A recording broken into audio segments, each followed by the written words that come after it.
Okay, I think I've lost you. I can still hear you. Can you see me? I can't Oh, now see you're you. back. I can hear you. All right, that's fine. I can see you and I can see me on here, so we're on here together. All right. Chris Picks here back tonight again with Larry the lawyer, coming back from one of his another great legal analysis. Last one did very well in the when he discussed the murder case involving the three men who killed what was his name again? I didn't forget, Larry. Aubrey. Ahmaud Arbery.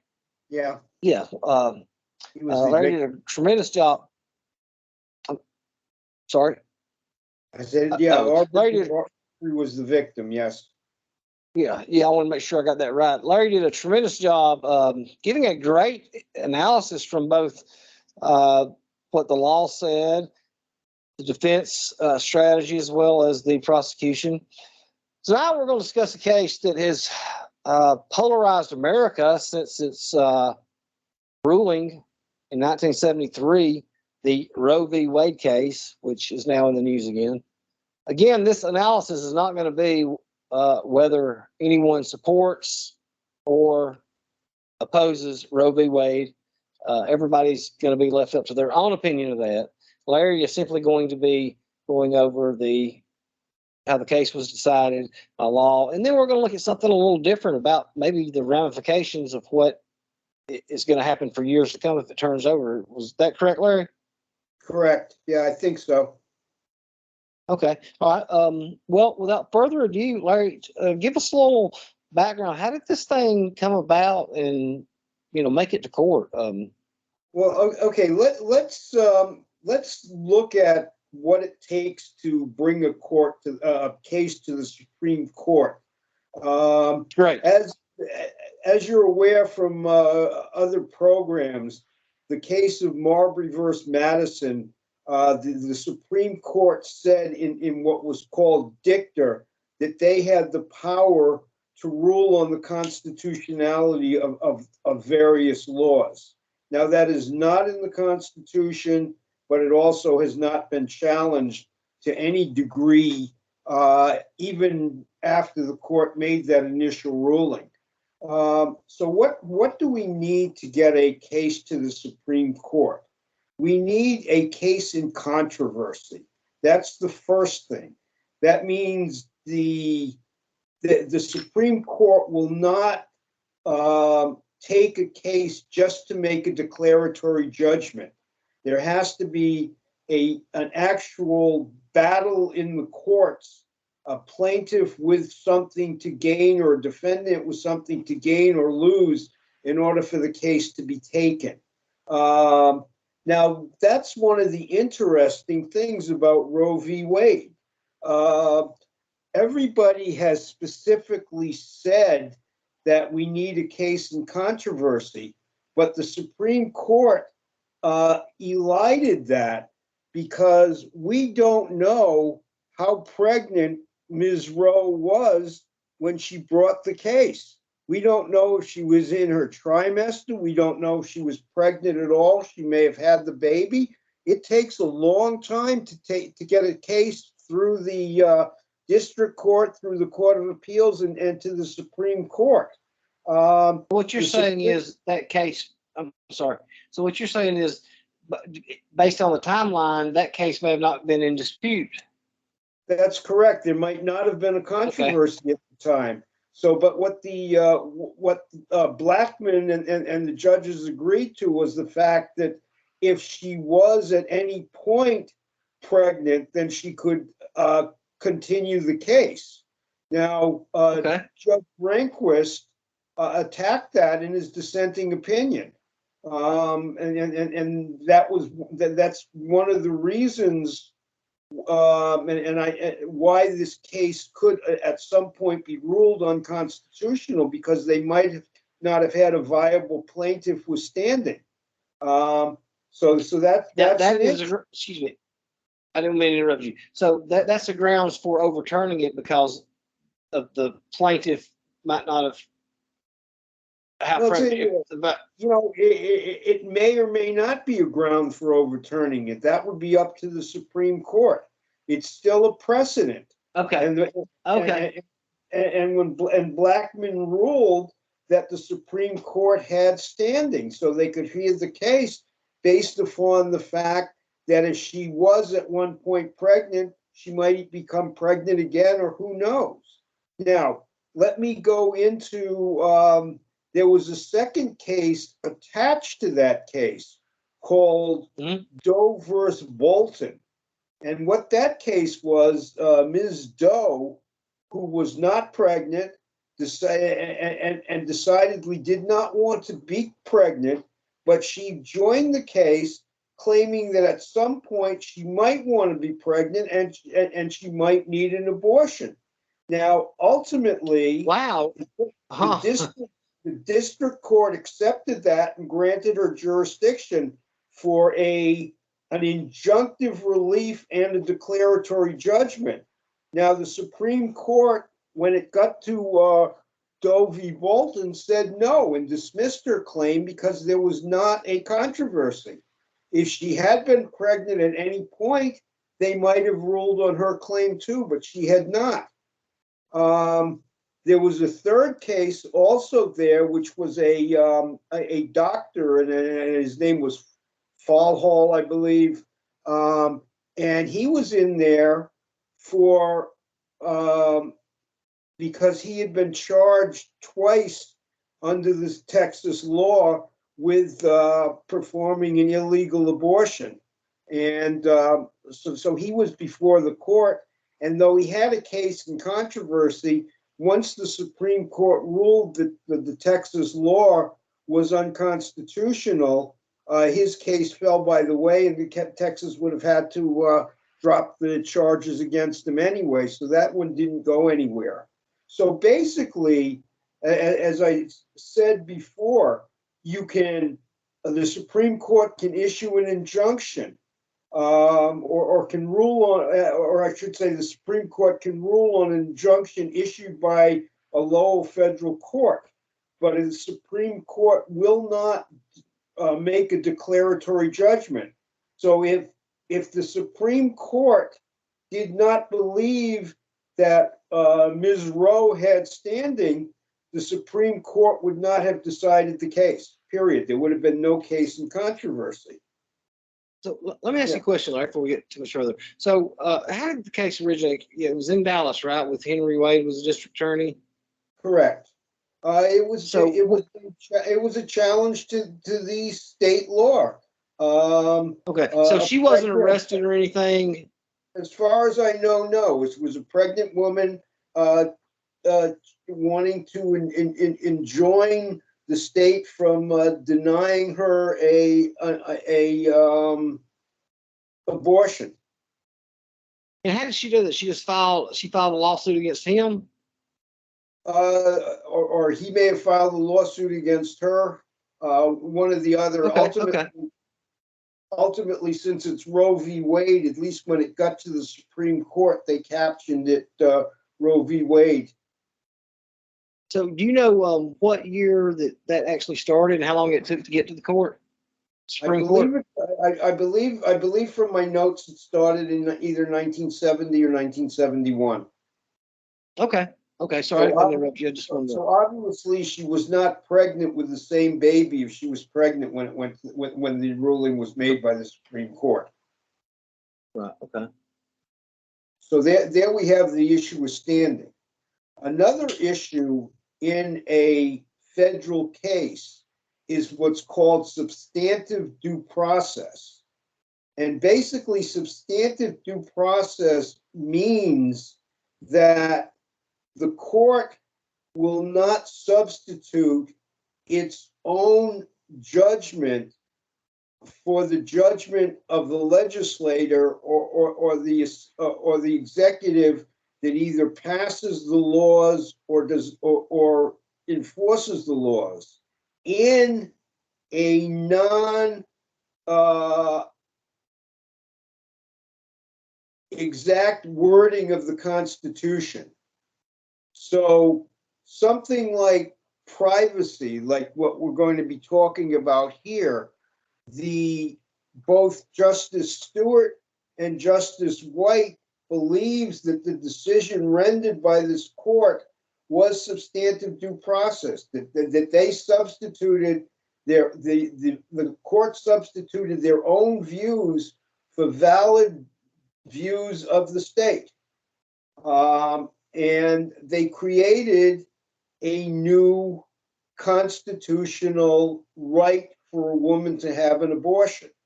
Now, reading the Constitution, there it says nowhere in the Constitution that there is a right for a woman to have an abortion.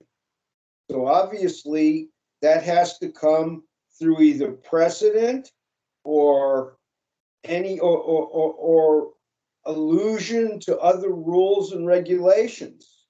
And this is again attacked by Justice Rehnquist, who afterward became Chief Justice Rehnquist, in his dissenting opinion. So that's another issue. And also Justice White attacked this issue. So let me ask a question. This is going to be a right to privacy issue. Is that correct? Well, that is one of it. That is the major issue. Yes, it is a right to privacy issue. Let me read a statement from a different case called Planned Parenthood against Casey. Okay. And it says, a substantive right to privacy in marriage, procreation, contraception, family relationships, child raising, and education is enough to raise an issue under the Due Process Clause of the 14th Amendment. Now, most of the original abortion laws in this country that were not based on common law came about prior to the 14th Amendment being enacted. The 14th Amendment was one of the 3 Civil War amendments. The 13th banning slavery, the 14th putting certain rights to the freed slaves and all other people, and those rights would be that the Bill of Rights attached to the states and municipalities, as well as the federal government, and the 15th Amendment, which talked about colored voting.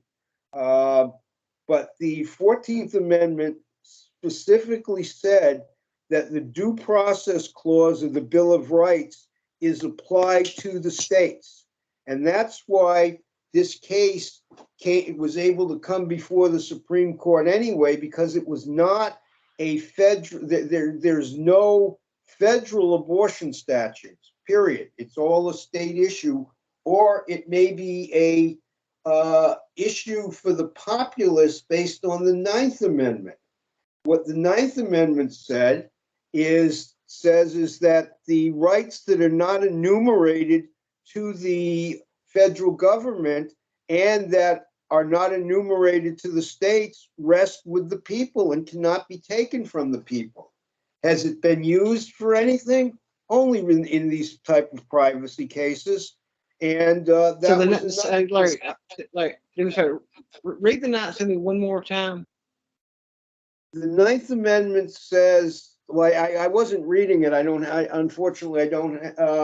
I'm sorry. Let me see if I have. I was just going back because it sounded like a lot like the 10th is too, the States' Rights Amendment. Well, that's one's the 9th and one's the 10th. They're both exactly said.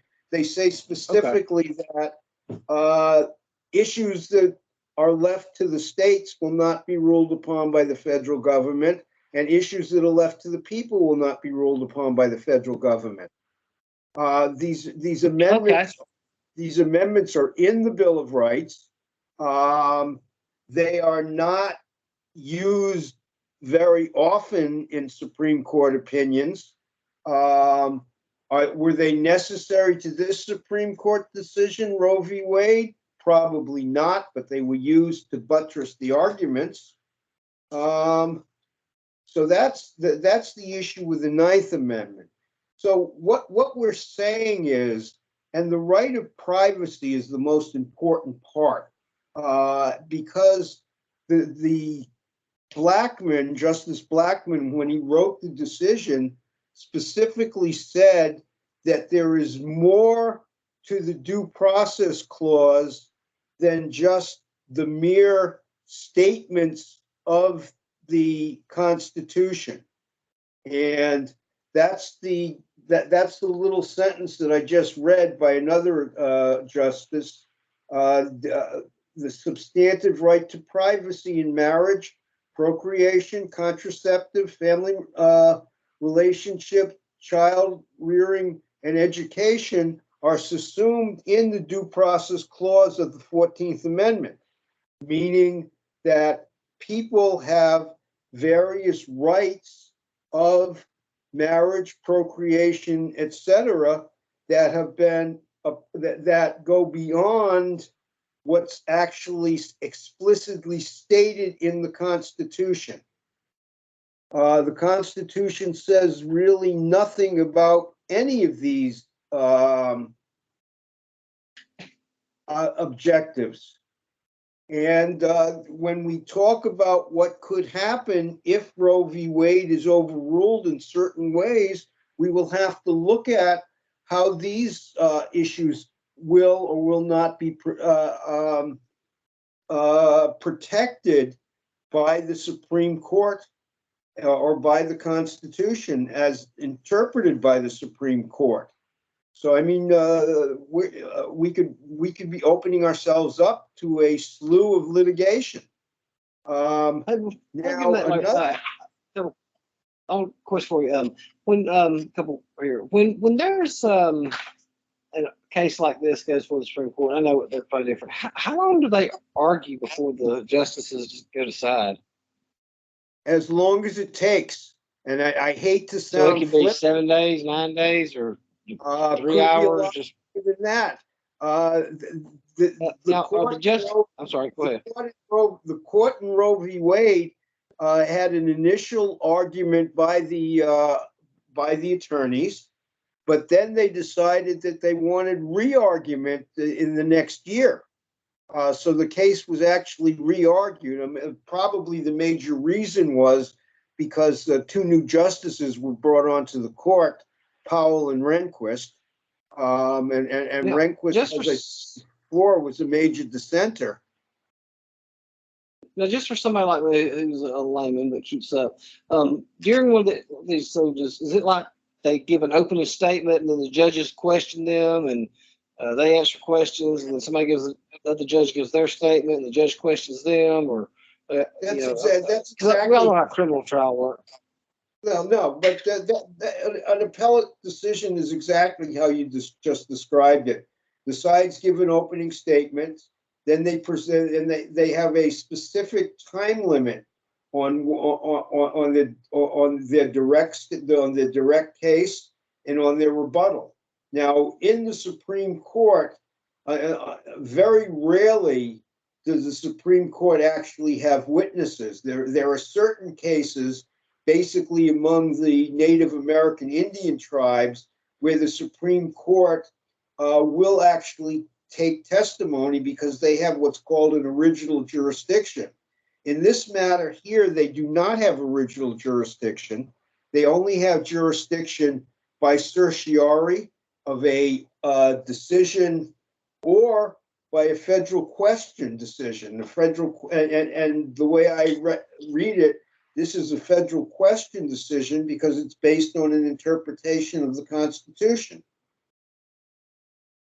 When the judges get, I'm sorry, go ahead. Okay, I was just going to say the federal courts have jurisdiction when one person from one state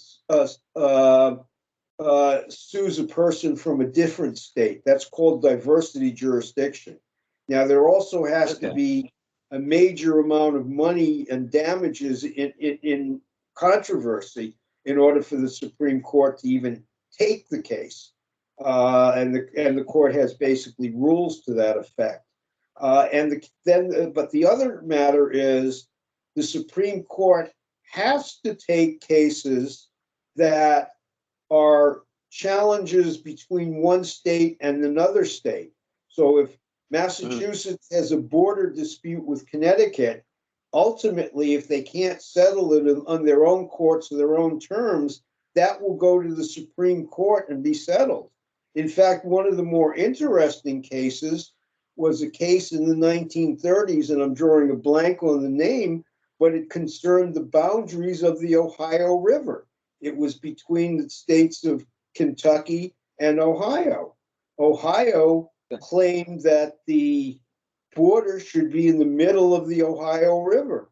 Kentucky said that the Ohio River is a river of the state of Kentucky. If I'm not mistaken, it was Justice Black, who was a very liberal justice who became much more conservative in his old age. He ruled that the Kentucky River was under the jurisdiction of the Ohio River was under the jurisdiction of the state of Kentucky.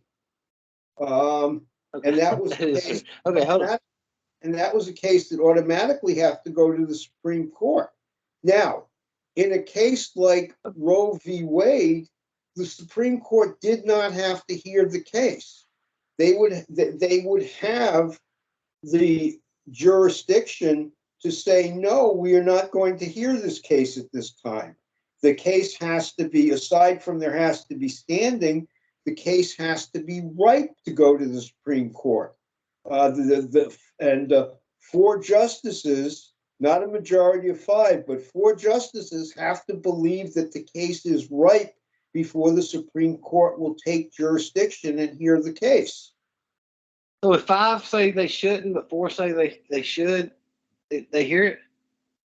That's correct. If four of them agree to hear it, it will go to the Supreme Court to be heard. Really? So a minority? So in that case right there, a minority wins. Well, a minority doesn't win. A minority gets it in front of the court to make a decision. Okay. Well, Now, yeah, that's what. Yeah, that's now, what I mean. The minority. I'm sorry. I didn't Okay, hear you. that's pretty. So yeah, that's what I mean. I probably said it wrong, but that's what I meant. So in that case, a minority will get it, in front of the Supreme Court. A minority controls cases that can actually go before the Supreme Court. Yes. Wow. Okay. Okay. So the other question I had for you, and I don't know if I mean, I know obviously you've never been on the Supreme Court, but I wonder if you've heard what takes place. So it goes to Supreme Court. So do they open it up and just all start having a roundtable discussion, or is it structured? Is one justice is this, one justice is that, or is it open debate, or and how long do they take to decide? Is it just day, 2 days, however long it takes for them to reach a decision, or? Again, however long it takes them to reach a decision. See, what happens is, I don't know if it still is, but Friday used to be the date for meetings. So after the court would have heard everything they wanted to hear, and in this case, they would have met and they would have decided that they wanted to hear it again with the two other justices in there. And I think, I'm not sure, but I think Powell may have recused himself. I'm not 100% sure. But be that as it may, they scheduled it for a re-argument. So then at some point, the justices meet by themselves without their clerks or without anyone else, though they could have people, but sometimes they had clerks in there, but normally they do not. And then they hatch out what's going on. As it stands now, the Chief Justice usually makes his statement first, and then usually reserves his opinion. So he'll say, this is what I think, and then do nothing else. And then each other justice states his opinion based on his seniority. So I think at this point, I think Breyer is the justice with the most opinion. He's one of the liberal three. So he would be the second one to state his opinion in a current case. And he'll say his opinion, and then he'll say, I would rule in favor of the plaintiff or against the plaintiff. I would rule the case I would rule the thing constitutional, etc. So if then they will go to each one down to the junior judge. The junior judge will then make his opinion. And then if the Chief Justice has not stated that he has made his opinion already, he will cast the final vote. So if there's a 4-4 vote, he will make the deciding vote. Now, Really? right.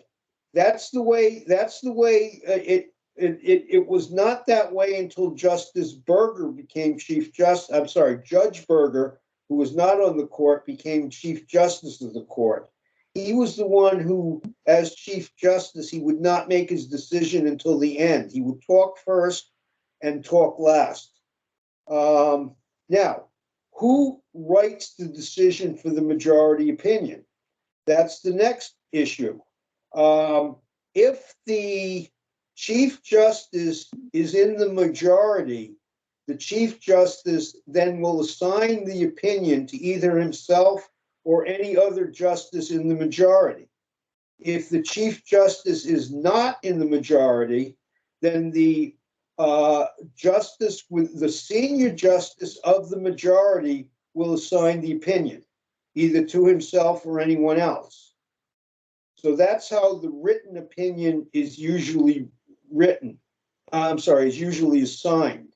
And then the written opinion is how they reach their decision, or is it... Well, I'm still going there.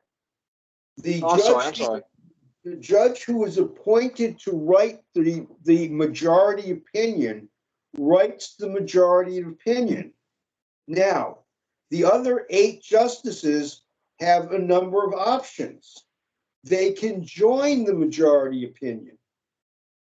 They can join the majority opinion and write a concurrence saying that they support the majority opinion, but they have different options.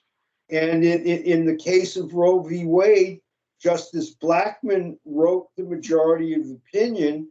Justice Stewart and Chief Justice Berger both wrote, accepted the opinion, signed on, but they both wrote concurrences. And Rehnquist wrote a dissent, White wrote a dissent, and Rehnquist also joined White's dissent. So any justice can write a dissent. Now, when Any justice can write a dissent. any justice can write a dissent if they don't agree with it, and they can say why. And sometimes the dissents have been so prevalent or enticing or legally significant that people join with the dissent, and the dissent becomes a majority. And that can still happen with Judge Alito's alleged majority of opinion. It may or may not be a majority opinion, but we'll discuss that later. I'm interested. I'm sorry, just saying that's so interesting. Actually, let's discuss that now. Let's go back and take any opinion. Let's say Roberts is in the majority. Let's say Roberts assigns the opinion to Breyer. Breyer is probably one of the most extreme liberals on the court. He writes an opinion. All of a sudden, let's say Gorsuch. And I'm very impressed with Gorsuch as a legal scholar. He would write an opinion from the right-wing conservative. Let's say that Kavanaugh and Roberts joined the 3 liberal justices. Let's say that Gorsuch's opinion sways either Kavanaugh or Roberts, so they go back to the other side. Then Gorsuch's opinion could ultimately carry and change the whole structure of the opinion from an opinion favoring a liberal side or centrist side to an opinion favoring a conservative side. It's whoever has 5 votes or if there's only, if somebody recuses himself, whoever has a majority of the votes gets to state the opinion of the court. So that's how. So that's how it works. So if I'm writing a majority opinion and I get 4 people to go along with me, but those 4 people agree with my opinion, but limit it, agree to it only under certain circumstances, I might have a majority of opinion, but there's a lot of wiggle room. There's a lot of room for other cases to come up and attack that majority of opinion. So it's a weaker precedent than it otherwise could have been, because it's limited by the majority as well as challenged by the minority. So that's how opinions are generated. And those are the issues with stronger precedents or weaker precedents. Now, they are all precedents and they have to be reconciled. So, well, actually, they don't have to be reconciled. There have been cases on the same line which have not mentioned a major precedent. It's rare, but it happens. Now, there are other issues involved, but the most issues involved is when the case comes down. And the case will come down when every one of the justice who is going to either write an opinion or join the opinion has done so. So if you're thinking about this Mississippi case or the Texas case that Alito wrote about, that opinion will not come down until every member who wants to write has written, and then it will come down based upon the fact of where at least 5 of the judges fall out as who gets the majority and who gets the minority. So until the actual decision is read aloud in the Supreme Court, we don't know what's happening. We know that a decision has been leaked and it was stated that it was the majority of the opinion, but we don't know that. We don't know if there are concurrences that limit it, which could very well be the case. We don't know what the actual ruling of the court will be. We just know that Mr. Alito has submitted an opinion that was leaked.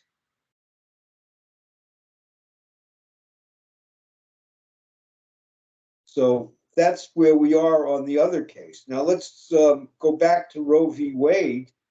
And I want to take another issue that Justice Rehnquist, later Chief Justice Rehnquist, raised in his dissenting opinion, because I think it is very important. Normally, there are 2 doctrines. One is due process. You can't take life, liberty, or property without due process. And that's how Roe v. Wade was decided. And there is another clause called equal protection. And that's where people must be treated equally unless there is some reason why they should not be treated equally. And that's a very simplistic definition. But due process normally requires a reasonable objective or reason for taking something away.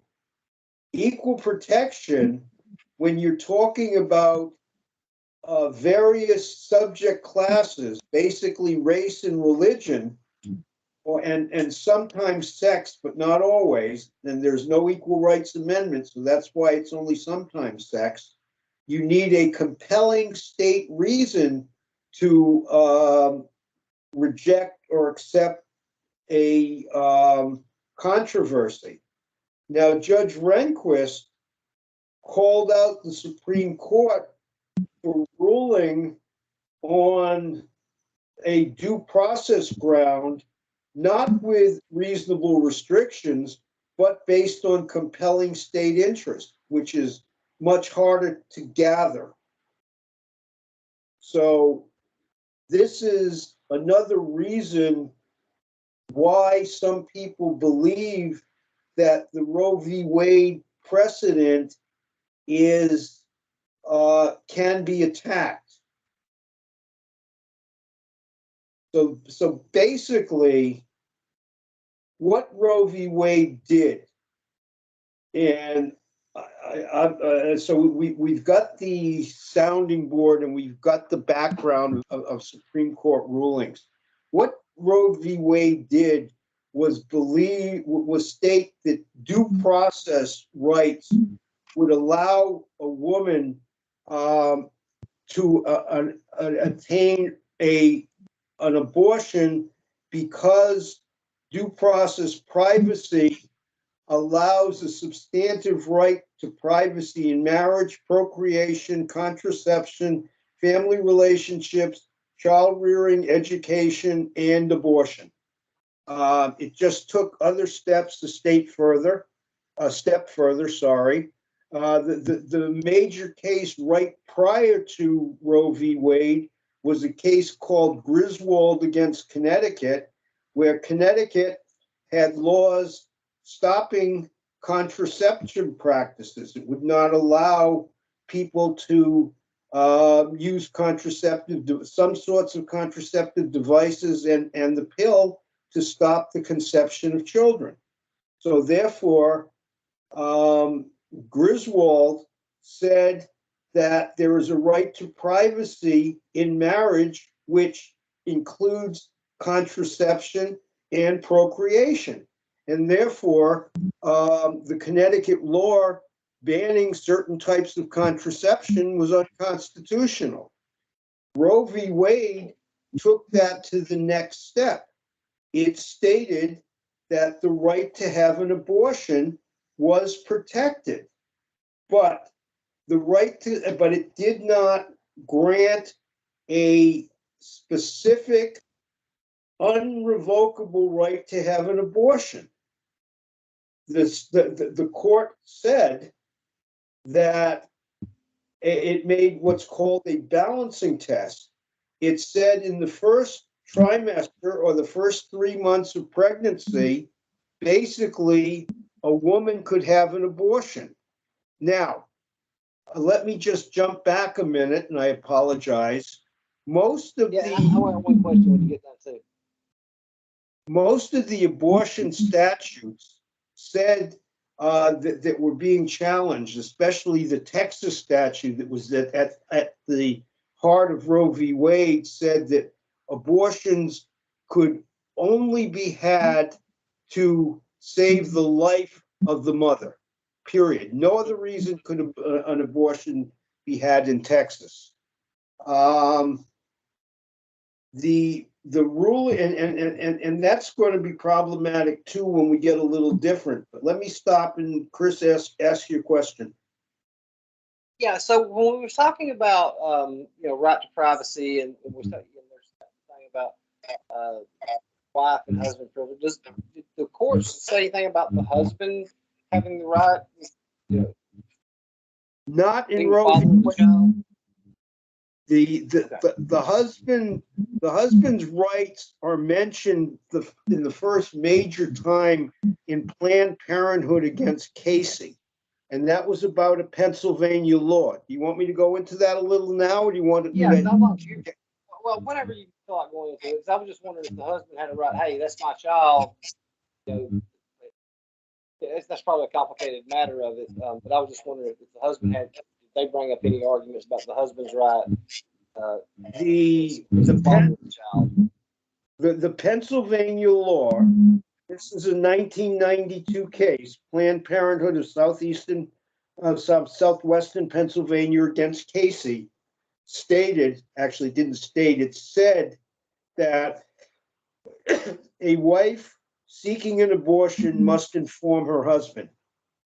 The court held that that placed too heavy a burden on the wife to get an abortion, and that part of that law was declared unconstitutional. Now, other parts of that law were declared constitutional. They were a 24-hour waiting period, and a woman has to be provided information so she could make an informed consent to have an abortion, and that was upheld. And also that a minor must receive the consent of their parent to have an abortion, except where there's an extreme hardship or medical emergency, and that was also upheld. So these were cases that upheld certain limitations on the Roe v. Wade decision. Now, the Roe v. Wade decision is based on two issues.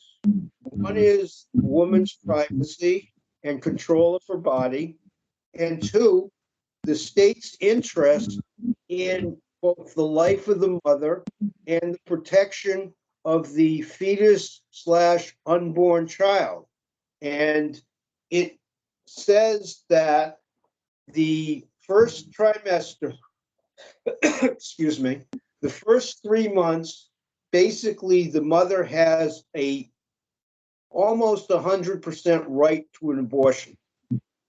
The second 3 months, and this is where we mentioned briefly quickening or viability of the fetus, where at some point the fetus becomes viable and can live outside the womb. That's viability.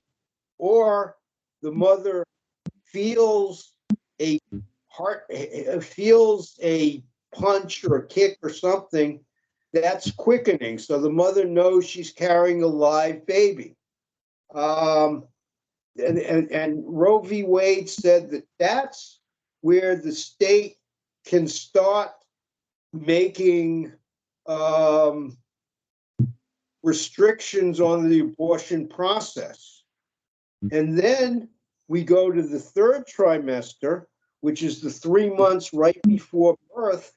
And that's when the state can rule that the fetus is entitled to protection, and what it says is and they can prevent abortions for the health and safety and to protect the woman's life. So we're not talking about only an issue as to the woman's actual life, but also mental and physical health.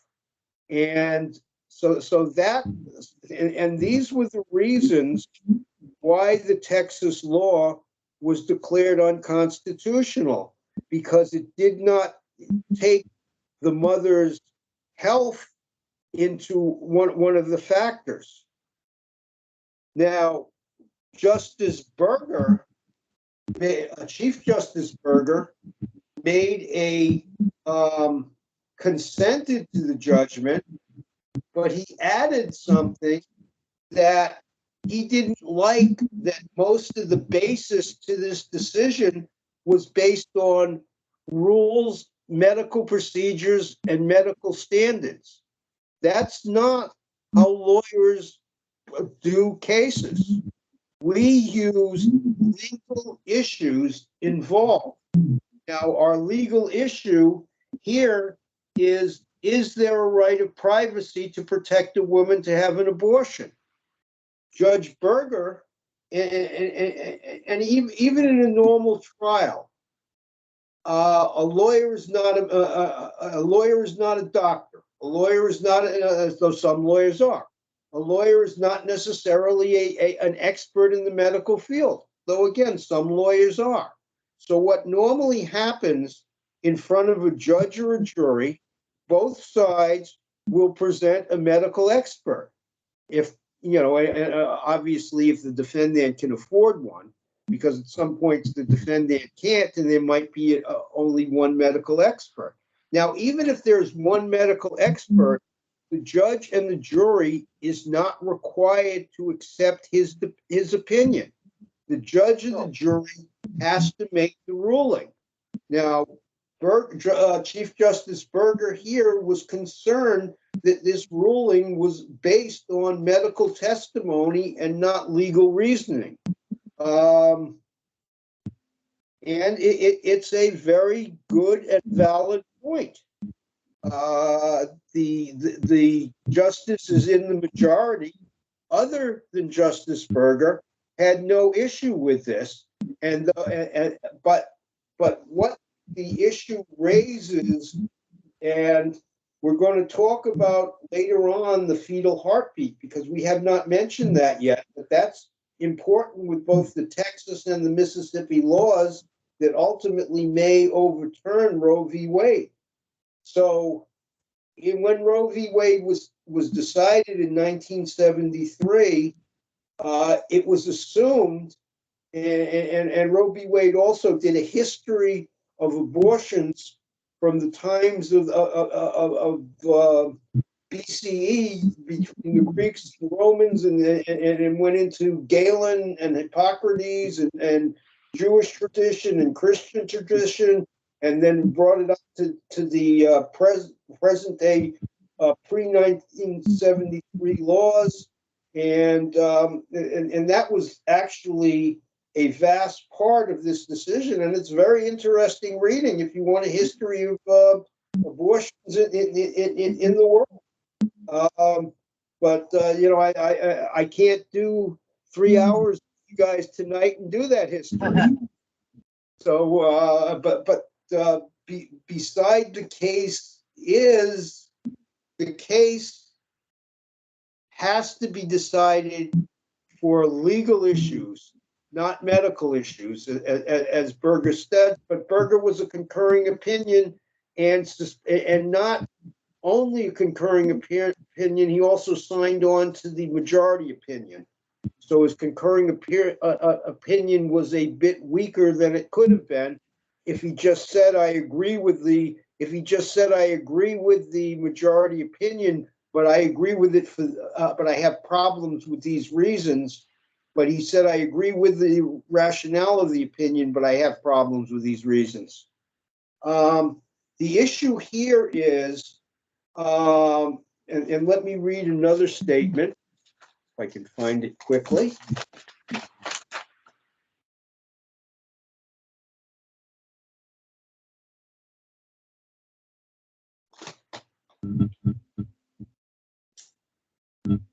Well, anyway, it says that you cannot limit abortions that will affect the life or health of the mother. And I know I've read that already, but there is also the issue of when the baby becomes viable, when the fetus becomes viable. And the cases are moving backwards as to viability. They're saying now that it might be after 7 weeks, or it might be after 4 weeks. Where they get these figures, that you're going to need medical testimony and a legal interpretation of medical testimony.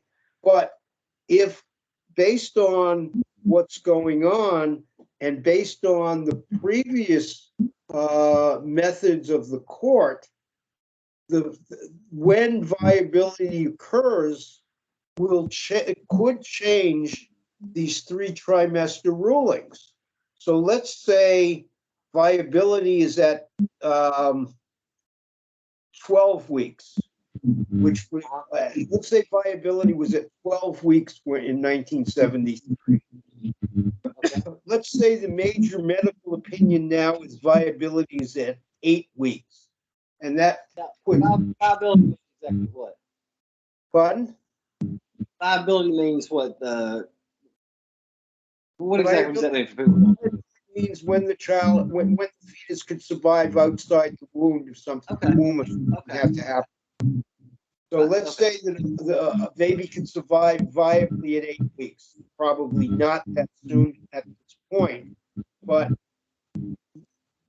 reading the cases that came after Roe v. Wade, the courts can limit abortions after viability.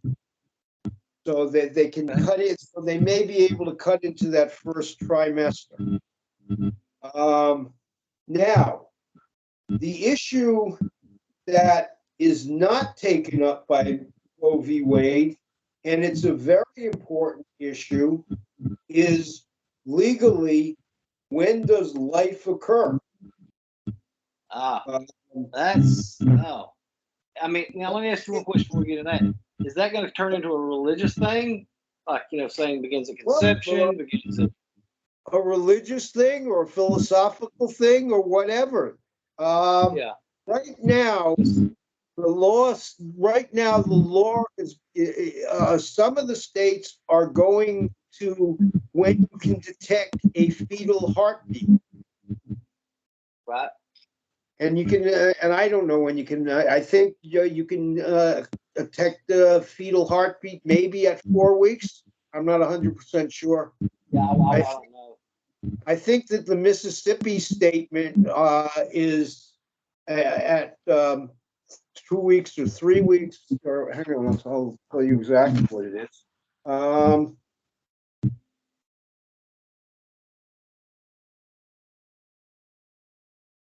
The Mississippi statement is 15 weeks.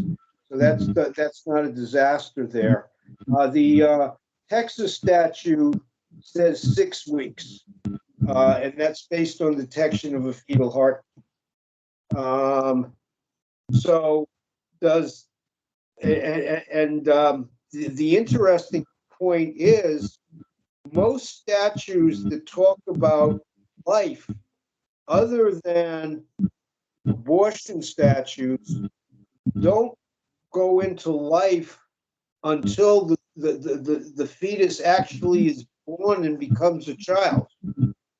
So the states that grant rights to the fetus, if something happens to the fetus, a lot of them will not recognize those rights if the fetus is not live born. So, Larry, let me ask you a question. We were talking about a while ago about when life begins. How is that going to be something that the Supreme Court's going to have to ultimately decide? Maybe, if it wants to. It's going. There's going to be a lot. There's going to be a lot of issues here.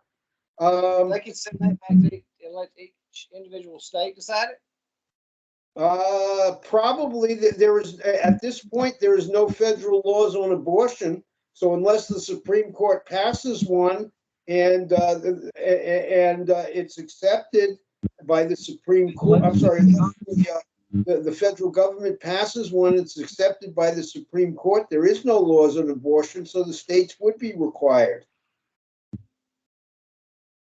Wow.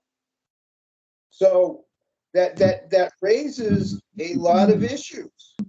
Well, you mentioned something earlier, and if I'm getting ahead of myself, stop me, about endangerment to the mother. So could there be something, I know we discussed this too, about endangerment to the mother mentally? Could mentally, it's going to mess her up if, having this child must be aborted. Can that be, is that something that can be brought in? Under Roe v. Wade, the answer is yes. It can be brought in. And in fact, it's specifically stated. It's not one of the reasons why the Texas law was declared unconstitutional is because it only referred to something that saved the life of the mother. And but Roe v. Wade said it's something that could affect the health of the mother, and it specifically said physically and mentally. So the answer is yes. Under the present law, that can be taken into account. Now, let's look at some of the extreme statements that the people are making in both the various red states and the various blue states of what can and cannot happen. Certain states want to go back to the law that the only reason that one can have an abortion is if the life of the mother is at stake. Some states go even more than that. I mean, some states say that they'll still grant an abortion if there's incest or rape, but some states will not. Some states some legislations are talking about ectopic pregnancy. An ectopic pregnancy is a pregnancy with babies attached to the fallopian tubes. Unless something extraordinary surgery happens, and surgery is very delicate and very haphazard and not very safe, if the baby is not taken out of the fallopian tube, the mother will die. The mother and the baby probably will both die. If the baby is allow the mother to die instead of taking out something, really, really, yeah, that is a major effective childbirth. A fallopian baby will not live, and most of the time the mother will not live either. There are people out there, I guess, on the extreme side, they'd rather say let the mother die because God's will, because they'd rather the woman die than go in there and destroy something. Well, people say that, but we hope, based on the Second Amendment, that does not come into the talk here. We're supposedly a religiously neutral country. So you said Second Amendment. We're bringing guns out. I'm sorry, no, the First Amendment. I said second. I apologize. I was like, be careful now. You're gonna have a lot of people probably ready to bring guns. No. I apologize. I've been reading so much. I've been reading so much on the Second Amendment now. That was just a slip of the tongue. But you also have free speech and freedom of religious issues that could come in, but we hope they don't. Or at least we hope that's not the reason for the law. I mean, sure. I hope that, and I'm not getting kind of religious things right here either, but that just looks like something that, we're gonna let the mother die, and then the child, but the child can't live, or the embryo or whatever can't live. Yeah, if the embryo is in the fallopian tubes and it cannot be removed and reattached somewhere else to the uterus, neither the mother or the child will live. It's basically a death sentence. Okay. And there have been and there are states now. The issue is whether the state, and I believe it's Oklahoma that has this law, that's working on this law or has passed this law. I may be wrong, so don't quote me on that. But some state legislature has said that, it's easy enough to take a baby out of a fallopian tube and attach it to a uterus. Well, it isn't. I've done enough medical reasons on that to specifically say that that's a death sentence. But now we go back to make the determination of where the balances lie. But let's decide now that Roe v. Wade is overturned by the court. Okay. What happened? Abortions. What would happen, Chris, if Roe v. Wade was overturned by the court? Abortion would become illegal then. Not necessarily. Okay. So because their state, First of all, we have a Mississippi law in front of the court. If the court says that Roe v. Wade is not a precedent anymore. We overrule Roe v. Wade and we throw it out. We have opened up a major can of worms.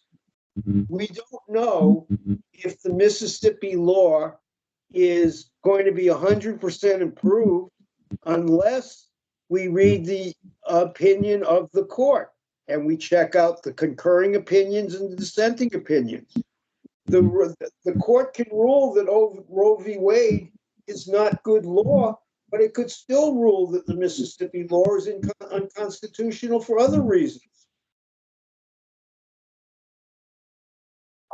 Hey, Doctor, have you seen the Alabama law that was passed a couple of years ago? Did you read about that? I have not read the Alabama law. No. That supposedly was the strictest one ever passed. I think the doctor can face the death penalty for conducting an abortion. Okay. If I recall. All right. Well, the Alabama. I'm sorry, I didn't mean to cut you off. And the Alabama legislators who wrote this bill, they said they knew that the courts would strike it down here, but their main goal was to get it in front of the Supreme Court. Well, right now they have a Mississippi law in front of the Supreme Court. The judges will make some sort of ruling on that Mississippi law. Whether they will overturn Roe v. Wade or not, whether they will state that Roe v. Wade is still precedent, but parts of this Mississippi law are not unburdensome on the mother and therefore they're acceptable, we don't know.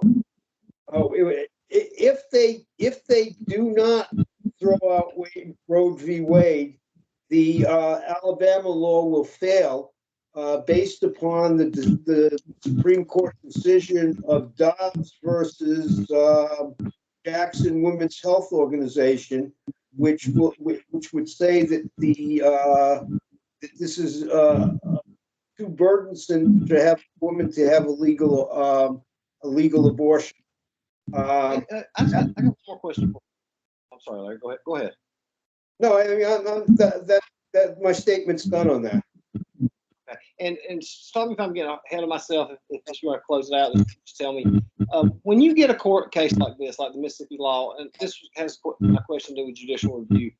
When you get a case like the Mississippi law back in front of the Supreme Court, and say they overturn, like they do with Brown versus Board of Education, how does that get there? Is it something about that particular law that gets it back in front of the court? The court looks at it and says, "Oh, wait, this was unconstitutional," so that makes that unconstitutional.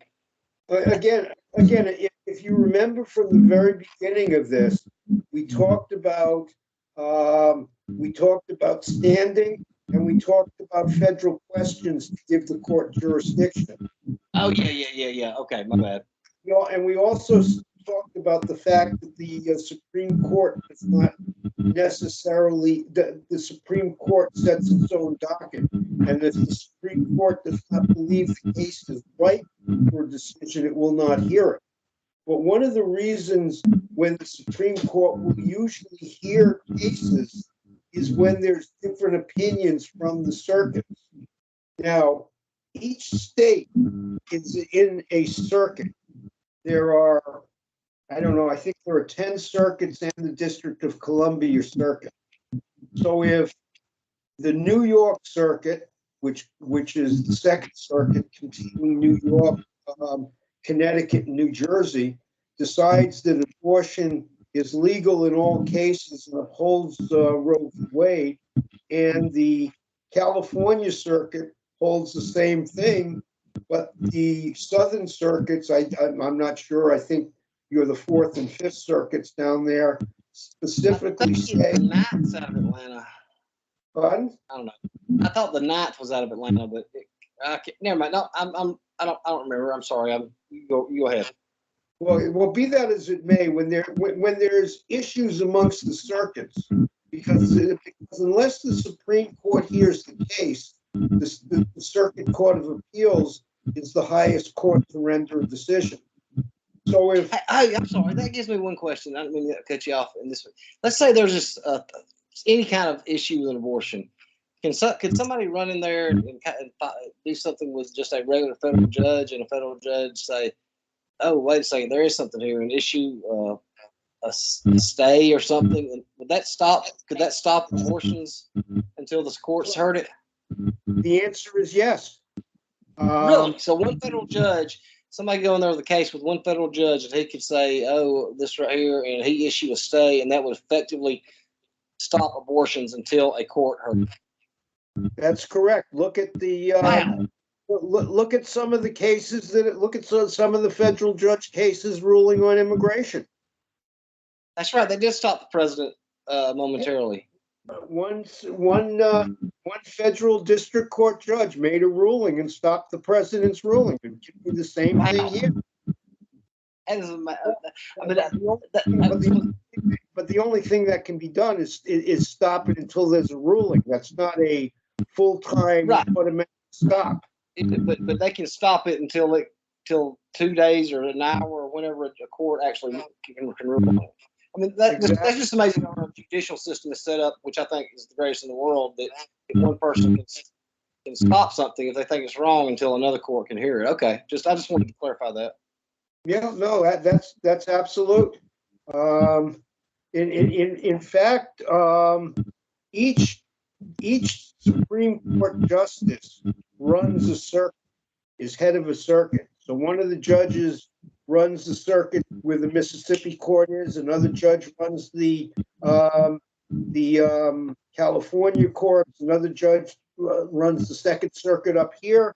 If that Supreme Court's justice can stop a ruling until the Supreme Court heard it, and the Texas law, they went to the head of the circuit, which is the oh God, why can't I remember her name? The woman who was just appointed by Trump at the end of his term. She was the head of that circuit, and she did not stop the law from going into effect until the court heard it. She allowed it to go forward, but she could have had power if she so desired to stop it also. That's amazing. Barrett. Sorry, Justice Barrett. But yeah, a justice riding the circuit has immense power also. So now back to what happens if Roe v. Wade is declared is overruled. You have every state, unless the court specifically says certain things about the Texas law that are unconstitutional, and that would be a precedent. If it says nothing, and lets Texas law stand as it is, then the Texas law or the Mississippi law, whichever one they rule on, if some state does a law exactly word for word as that law is, then that law should be constitutional. But that doesn't happen very often. And every little difference will be litigated, whether it talks about a 15-week heartbeat, whether it talks about viability. All these terms will be litigated up to the Supreme Court, probably. And they're all valid litigation issues. And if the Supreme Court comes out with a definition of when life begins, there'll be or if the Supreme Court does not come out with a statement of when life begins, either or, there are going to be tremendous litigations amongst the states. Now, there is also something that if a state in its constitution rules that a law is unconstitutional based on the state's constitution, that law will usually not go into the federal courts because the highest court of the state has ruled that the law is unconstitutional.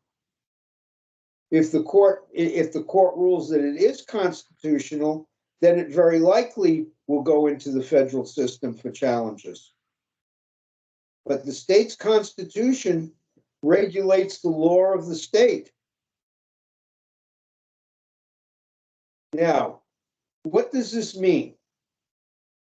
Let's say specifically that the state says that life begins when you detect a fetal heartbeat. And I know you and I were playing some games the other night. Does that mean a woman carrying twins can go in an HOV lane?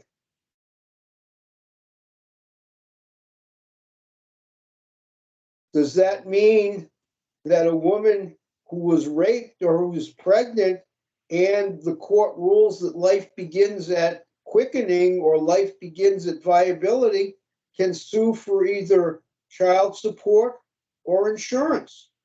Does that mean that the woman could apply for a social security card for the as yet unborn child? These are all questions that might have to be litigated. We don't know. If you remember when Bill Clinton was impeached, someone asked, we need to know what the definition of it is. And that's what's going to happen. Every word can have a legal definition that is not the same as your and I normal dictionary definition of that word is. And each word can give or take different rights. I know when we were discussing the cases concerning the New Deal, there was one case, and I don't remember the name, but a comma was put in the wrong place, and it made a major disaster in industry until it was changed and put in the right place. And again, you're going to look at each word. You're going to look at, let's say that the Mississippi case specifically allows an abortion based on the life, based on something that might take the life of the mother, but says absolutely nothing about the mental or physical health of the mother. Those words will be brought up in the next case that goes before the Supreme Court. Let's say a woman, a mentally deficient woman, a woman on, let's say, 15 years old, but with the mental capacity of a 6-year-old, is raped and becomes pregnant. Will that woman be allowed an abortion? We don't know unless the Supreme Court makes a specific ruling or unless they state that that law is 100% constitutional and something like that is in the law. I mean, we've had cases from 1973 concerning Roe v. Wade. Do you think that just because Roe v. Wade is overturned, that we're not going to have cases for the next 50 years? Or maybe 100 years. We were talking about, you mentioned something about, late-term abortions. What if we find out a child's going to be born without a brain? And let me tell you something else out there. We discussed that. What if we find out a child is going to be so genetically, things wrong with it that it's just basically going to be a vegetable for 40 years? Is that something that would be, I mean, and again, I'm not trying to play God and saying this is right or wrong, or anything, either one of these are right or wrong, but is this something the court's going to have to decide? I mean, these are, I mean, it may be 100 years from now. Yeah. My sister-in-law had trouble carrying babies. In fact, she had 2 live-born babies who died within one day. She could not carry girls. Luckily, she has two sons who are married with children. But her first baby died inside her. Based on some of these laws, she could not have had that baby removed, which technically is not even an abortion. But she could not have that stillborn baby removed from her uterus. She would have had to give birth to a stillborn baby under some of the laws that are proposed. I mean, And that something like that could poison her.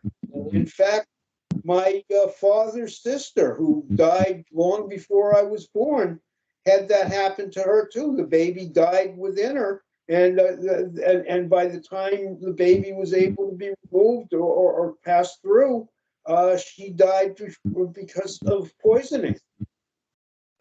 Oh my God. That was And- that was and, that was in the 1930s. But back, but the same thing. But based on some of what I've been reading, if those laws pass the way that people are talking about them, and of course that's only hearsay, so I don't know until I actually sit down and actually take a look at it. I don't know what's said or what's going to be done, but people are talking about these type of scenarios. They're not, rape and incest, and some of those laws are such that the woman is not going to be allowed an abortion. Maybe, maybe not. Maybe those are the things we have to discuss when we discuss a termination of a suit.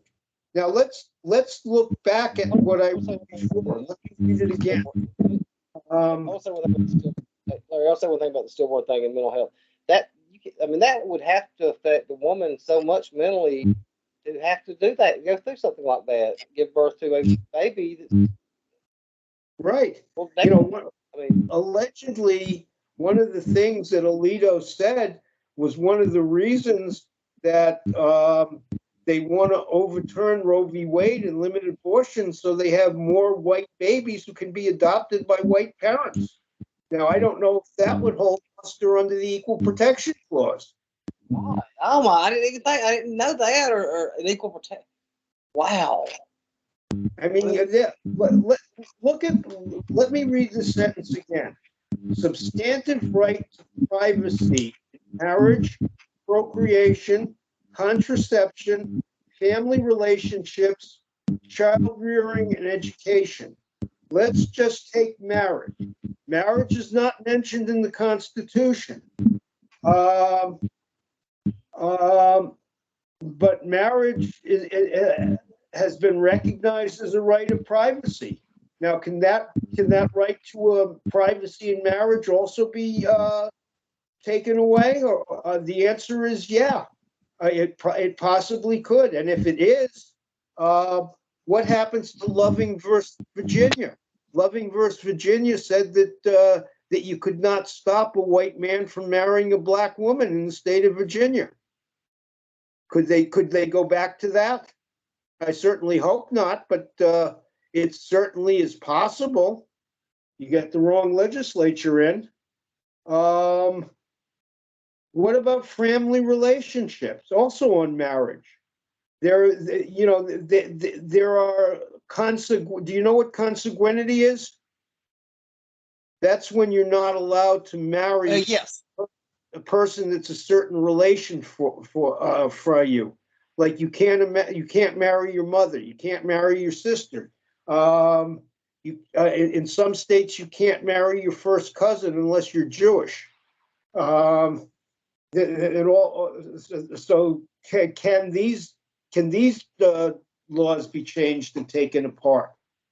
The answer is we don't know. We have, if the only thing that's taken down is abortion and nothing else, then everything else stands. But if some of these issues are challenged, it could happen. I'd hate to say it, but it certainly could happen. I mean, is there a right of privacy? And what should be under the right of privacy? Should abortion, and that's what we're going to find out what the court says. But There's marriage. There's procreation. Should contraception be under the right of privacy? Should family relationships? Should child rearing? Should education? Do I have the right to send my child to a private school, or must I send my child to a public school? These things have all been decided in the past, but could they be decided again? Now, these are issues that there are no specific constitutional rulings. Looking back at the First Amendment, when we talk about religion, we talk about there can be no state religion. So obviously, unless there's an actual amendment to the Constitution, you cannot declare Christianity as the religion of the United States.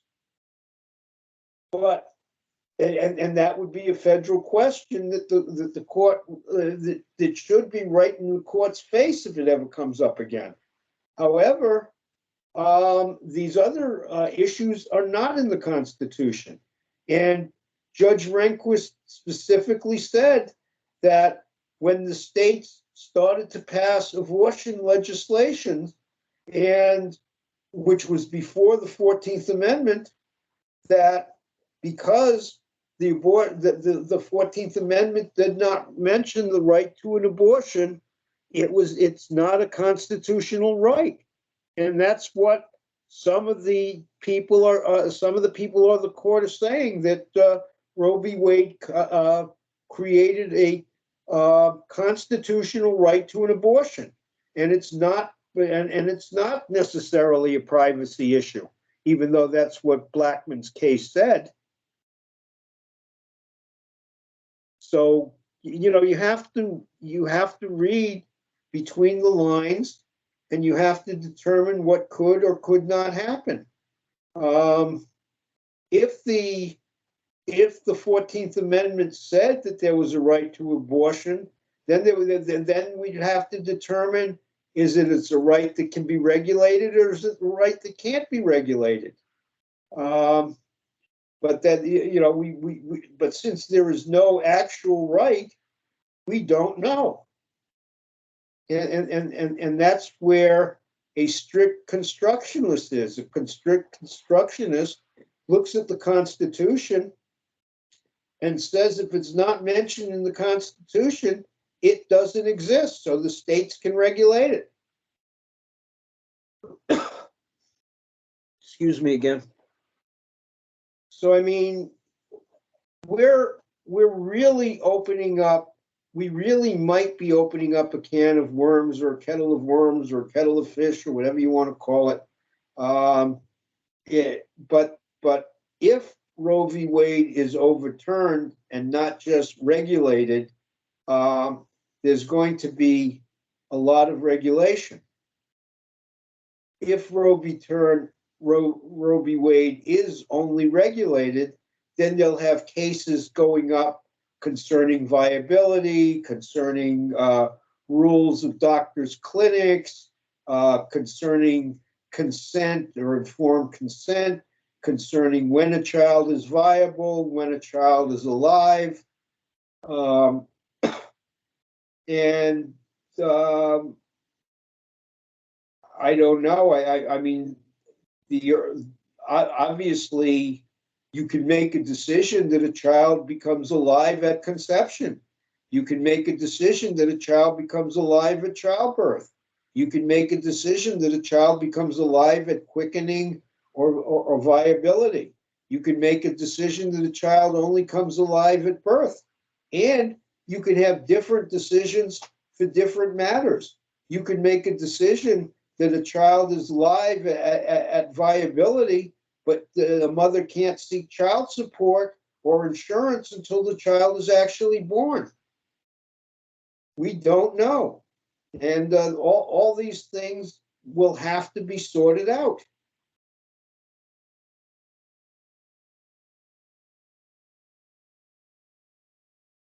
Chris, do you have any other questions?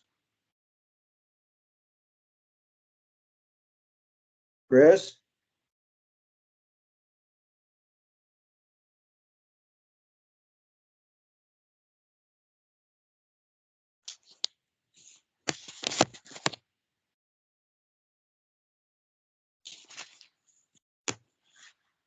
Chris, you're frozen.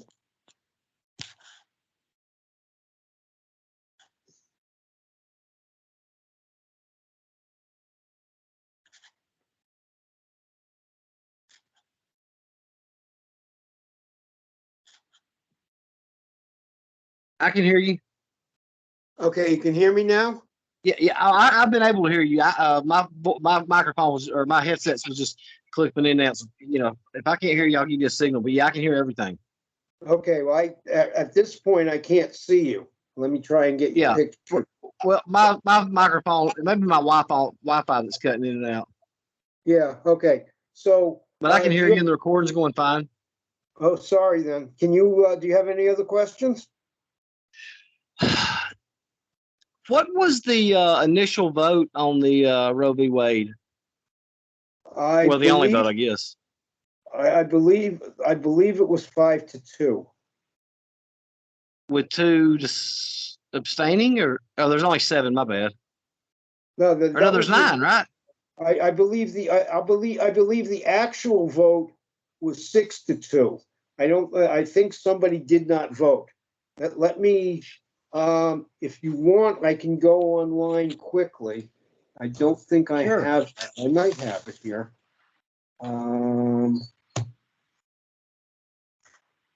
Supreme Court.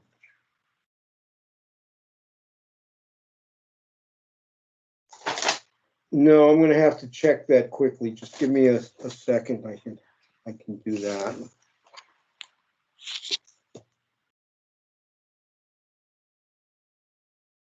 I don't know if Powell voted or not. Or I don't remember. I knew at one point. But let me go on.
It was a 7-2 decision.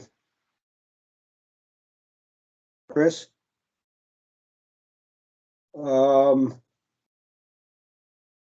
Blackman wrote the decision, and Rehnquist and White dissented. So Powell, Marshall, Stewart, Brennan, Douglas, and Berger with a majority.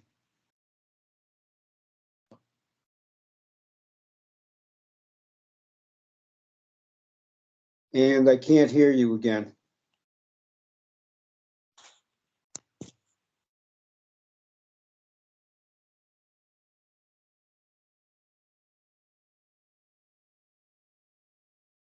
Chris, can you hear me?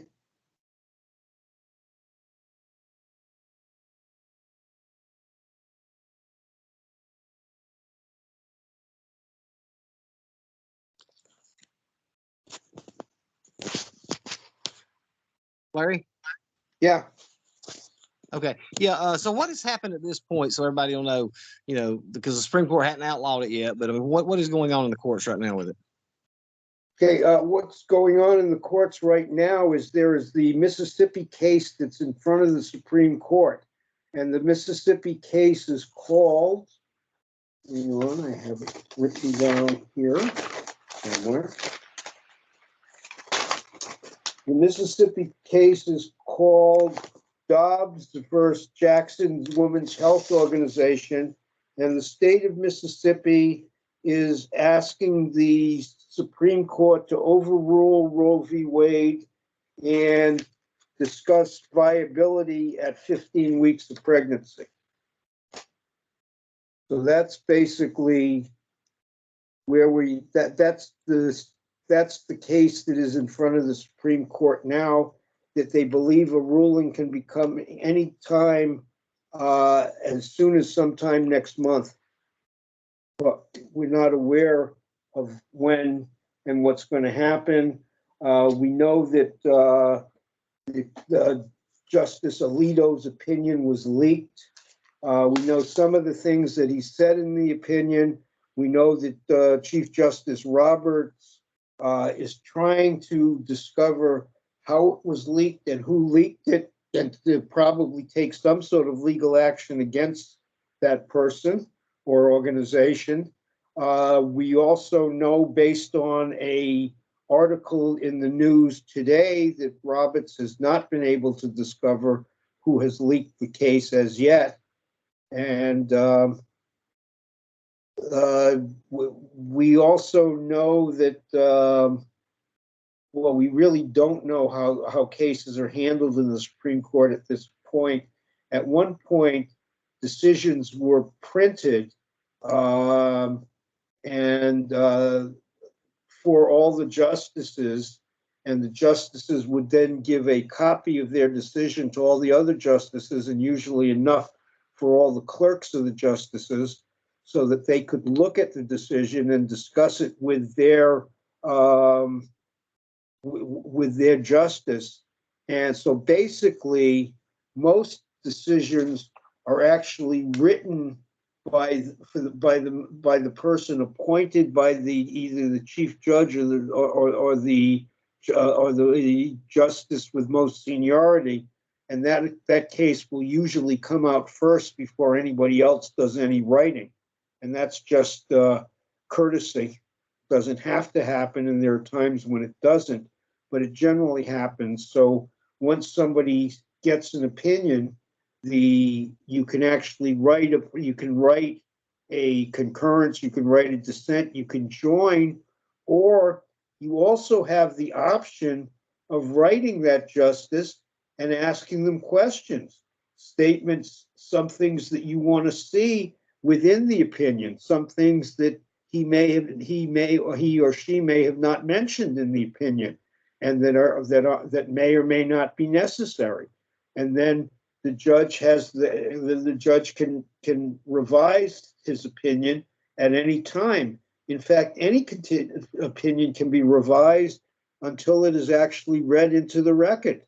So we really don't know where everything stands at this point.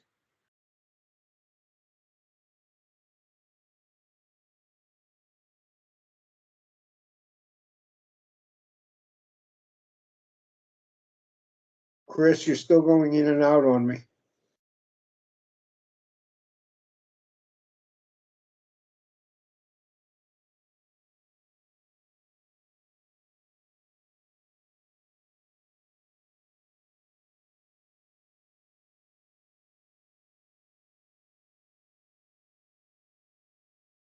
Larry, what'd you say? I said you're still going in and out on me. I can't hear you at Oh all. no, I said that's probably. I said I'm trying to think. I think I've asked all the questions I had about that. I mean, Okay. do you think? I want to say, in your opinion, has there any been? I mean, I guess maybe except for Miranda, has there been any other court case that we've had that has been this divisive and had this many, this what monumental, I guess, court case? Maybe Brown versus. I mean, maybe that. Remember Dred Scott from your pre-Civil War days? Yeah. I mean, yeah. And remember Plessy versus Ferguson, separate but equal? Yes. Yeah. So that court case right there, 100 years it went on back and forth, didn't it? That's right. I mean, it was interesting because the Plessy versus Ferguson happened in 1898, and it was overturned in 1954. So we're talking 56 years. And again, I'm not giving my opinion on that right there, but on this abortion case. But ultimately, the right thing was decided as far as separate but equal. People are going to be on both sides of this. The right side, according to whoever you're looking at, may not ever be decided on this case. I mean, would you agree? I mean, this thing could go on for hundreds of years, and people still saying abortion's right and people saying abortion's wrong. I mean, it certainly can. I mean, we don't know. I mean, but we need to know, what we really need to know is what we as people can have rights of privacy and what the states can regulate and what the federal government can regulate. And that's the basic issue in this whole thing. Is there a right for privacy in abortion? Is there a right for privacy in marriage? We look at can abortion be regulated? Can marriage be regulated? There's just too much. There's just too many issues. I mean, if this is just an issue of abortion, then maybe we won't have hundreds of years. Maybe we'll only have 50 years of litigation until most of the major matters come out. But the problem is, where does it go from here?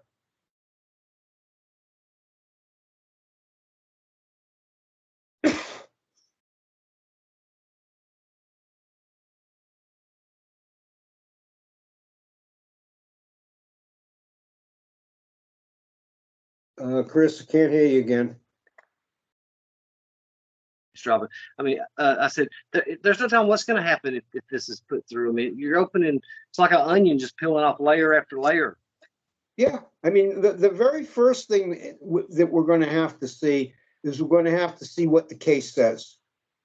And every lawyer who does constitutional law and every legal professor in every law school is going to read that case and say, wow, this is what's settled, this is what isn't settled, or this is where I have an edge, and this is where I don't have an edge. And they're going to have to look, and they're going to have to read, and they're going to have to advise, and the state legislatures are going to have to look at it, and the state legislatures in most states are overpopulated with lawyers, and they're going to look at it, and they're going to have to write laws based on what the court says. And if the court only said that each state is allowed to write its own laws, then you're going to have 50 different laws on abortion. And they're all going to be going up to the state court, and they're all the federal courts, and they're all going to be challenged. So the answer is, yeah. And interestingly enough, in the old pornography laws, the states had allowed individual communities to have their own standards. Now, could that happen here? Maybe. I don't know. But it would certainly make it even more tedious, more tractable, more interesting.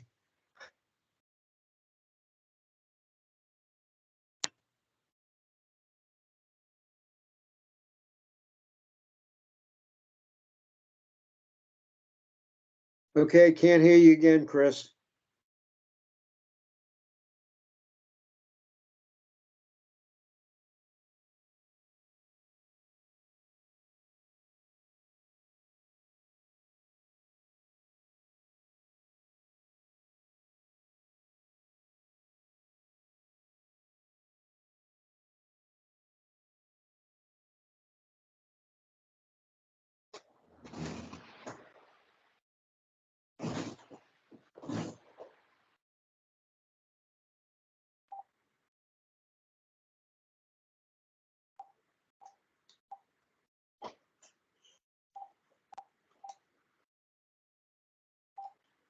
sorry, the storm must have messed me up. So, I mean, yeah, we can, we're talking about home rule there. You go down. I think the storm messed you up again. Again, I can't hear you.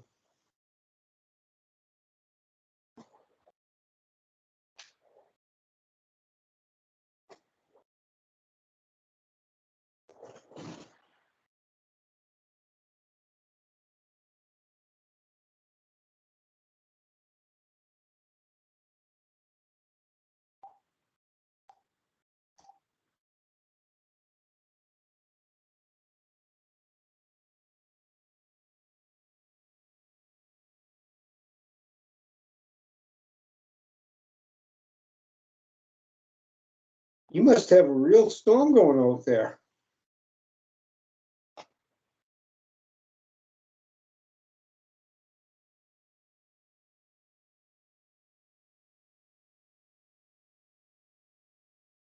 I have no idea what, I don't know what you heard or what you didn't hear. I mean, right, I couldn't hear any questions.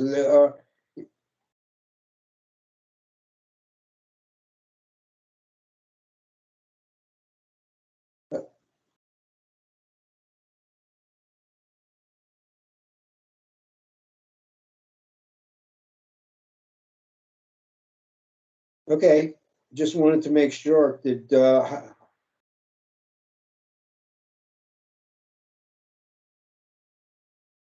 yeah, we could do that. We can, we can discuss that, um, next day. Well, I'm going to be away next week, so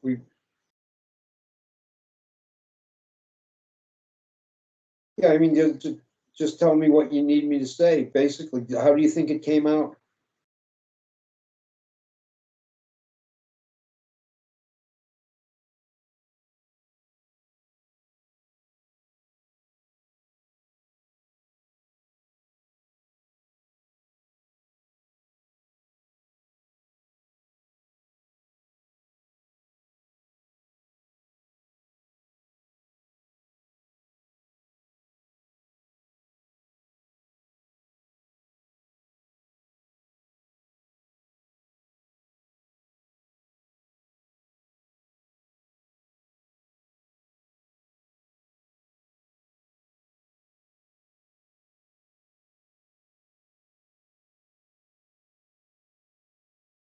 Huh?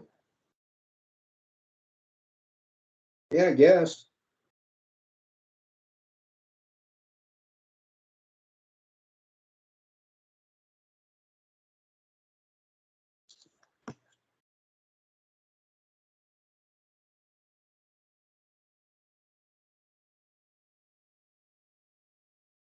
Hmm. I hope so. I want to do it well, obviously, otherwise I wouldn't do it.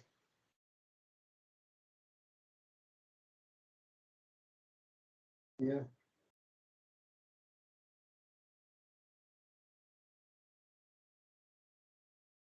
right.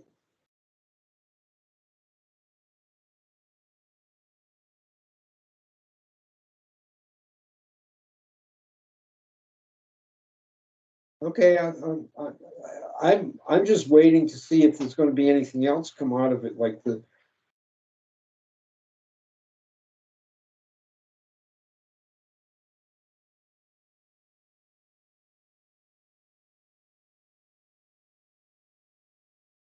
they can. Yes, they can. They can hit him with federal charges, and they can hit him with civil rights violation.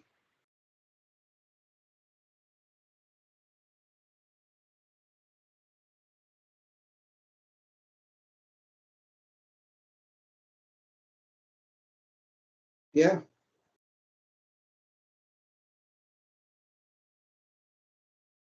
Hmm.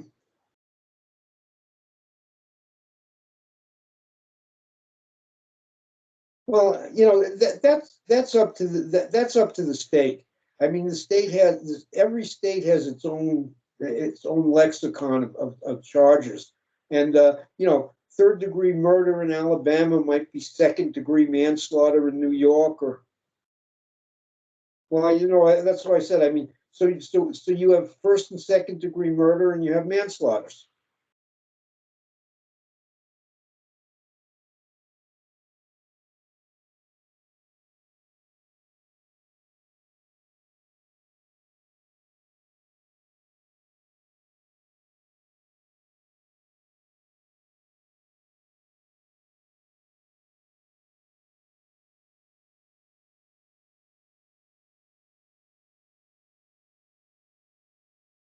Right?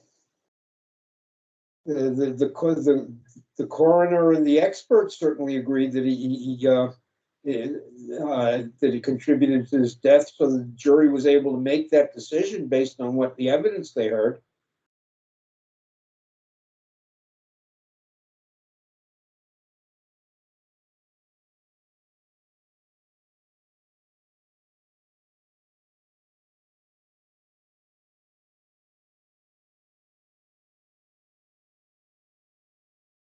Yeah, well.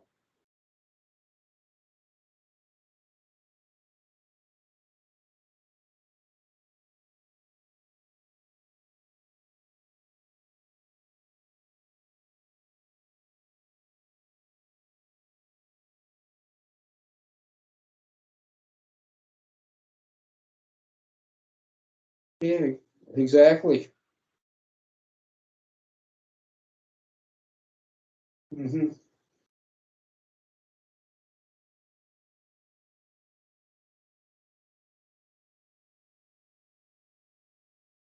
No, not at all.